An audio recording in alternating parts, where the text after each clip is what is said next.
respectif. Bonjour et merci à vous. Oui, merci honorable.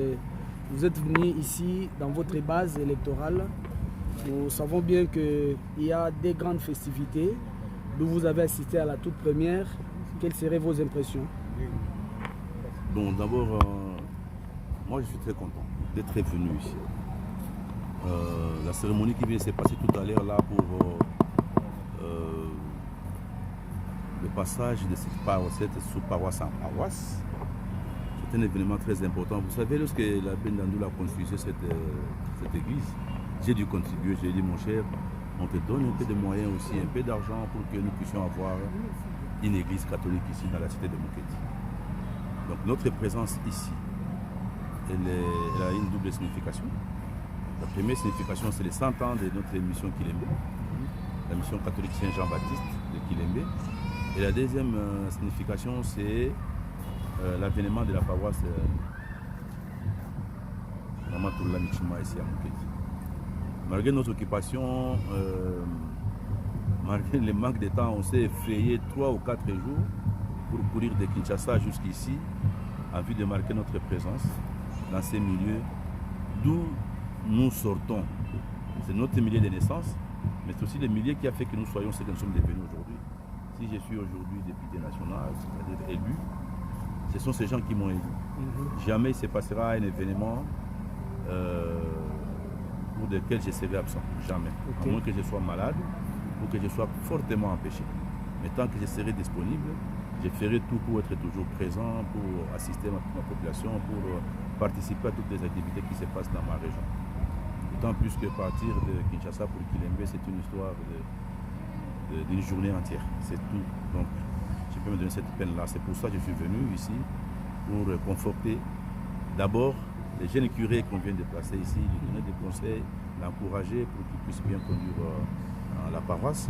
Et ensuite, marquer la présence aux festivités des cinquantenaires où il y a beaucoup d'invités qui viennent, dont Monseigneur qui vient du côté sud du diocèse, qui est le côté qui nous intéresse le plus, qu'il voit quand même que les enfants de ce coin, les paroissiens de Kilembe sont intéressés par leur propre anniversaire.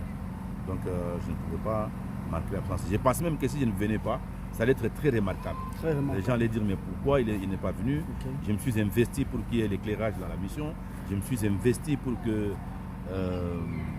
nous puissions avoir une bonne enceinte pour la commémoration de la fête. Je me suis investi pour essayer de donner la couleur aux écoles et à l'hôpital. Je me suis investi dernièrement avec de la peinture pour qu'on puisse donner les... Alors ne pas être là, les gens se poser des questions de savoir mais pourquoi, mais c'est comment il est. Je me suis investi en parallèle avec Monseigneur pour jusqu'à convoquer les DG des Anser à l'Assemblée nationale pour finalement lui poser la question de savoir ce qu'il a fait à Ipam ou s'il ne pouvait pas le faire à Kilembe. Et c'était difficile, j'étais mal à l'aise. Et puis finalement, ils m'ont appelé même pour dire non, maintenant nous sommes en route pour Kilembe. Je leur ai dit, amenez quand même un complément d'éclairage. L'éclairage ne fait du mal à personne, nous avons déjà fait une bonne partie, mais amenez quand même un complément. Mais ce qui nous intéresse le plus, c'est qu'ils amènent des panneaux pour faire des centrales solaires en vue d'alimenter la motopompe qui doit alimenter la mission en eau potable. Et je pense que c'est ce qu'ils sont en train de faire maintenant.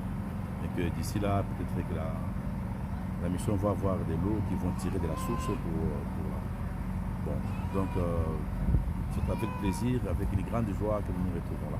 Merci. Même si nous n'avons pas beaucoup de jours, notre séjour est très bref. Et vous êtes compté parmi les députés les miens côté ici dans la province. Vous avez déjà donné quelques panneaux à Kilembe. Et aujourd'hui, paroisse Toula Moutima vient d'être couronnée comme une paroisse. Qu'est-ce que vous promet la paroisse? Parce que ici, en regardant comme ça, il n'y a pas même de maisons, il n'y a pas même de là où les massés peuvent être logés. Qu'est-ce que vous promet? Non, nous avons beaucoup de travail à faire dans cette région. Nous ne sommes pas des gestionnaires publics. Nous ne sommes pas des mandataires de l'État public. Nous sommes des simples élus, c'est-à-dire des représentants de la population. Nous nous mettons avec cette même population pour travailler, pour régler des problèmes. Si nous pouvons les régler par nos propres moyens, nous les faisons. S'il s'avère que nous devons chercher des niveaux supérieurs, il faut aller pousser les choses au niveau du gouvernement, comme nous l'avons toujours fait, pour que Bungo aujourd'hui, Kakobola se termine et pour que la route commence à être réhabilitée. Nous l'avons toujours fait. Et ce n'est pas évident, c'est-à-dire que vous prenez tout votre temps et votre intelligence pour que vous puissiez arriver au résultat. il y a beaucoup de problèmes, il n'y a pas que ces problèmes que vous soulevez à Toula Mitima. Moi qui vous parle, mon village s'appelle Ngashi, c'est la mission, mais tout n'est pas au parfait là-bas. Okay. Donc ça veut dire que Ngashi, Toula Mitima, Machi, Lozo, pour moi c'est la même chose. Donc quand il y a des problèmes comme ça, on doit définir la façon d'intervenir. Dès que c'est possible, on a un peu de moyens, on intervient. Les diminutions, on a un peu de moyens, on intervient pour la deuxième fois. Mais je pense qu'ils ne seront pas abandonnés parce que nous ne les avons jamais abandonnés depuis qu'on a commencé la fondation de cette église. Okay. Petit à petit. Nous ne sommes pas des riches, mais les paix que nous essayons de tenir, nous essayons de les mettre à disposition de notre population. Quand vous dites que je suis parmi les députés qui font des choses, oui, c'est vrai. Moi, je suis allé faire la politique pour la population. Je ne suis pas allé faire la politique pour m'enrichir ou pour ma famille. Je suis allé faire la politique pour aider la population. Et la population qui m'a voté massivement d'ailleurs. Et qui va encore me voter demain, ça c'est sûr. Merci beaucoup, honorable député Rombo Foumani.